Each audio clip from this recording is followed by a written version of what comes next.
সেলিব্রিটিকে বরণ করে নেওয়ার জন্য স্টেজ আমাদের কাছে আজকের অনুষ্ঠানের সমাজের প্রধান অতিথি যিনি ইতিমধ্যে আমাদের মাঝে উপস্থিত হয়েছেন।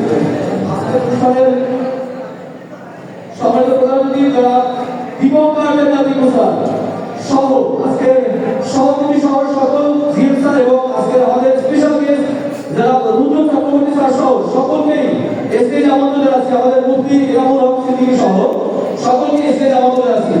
সকল জিএম স্যার সহ আমাদের আজকের সেলিব্রিটি বৃন্দ সকল অতিথিবৃন্দকে স্টেজ আমন্ত্রণ জানাচ্ছি। আজকে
আমাদের আমাদের ক্লিকারটি বর্ণনা আছে Cox's Bazar police sense officer Roksana Khatun প্রস্তুত থাকবেন।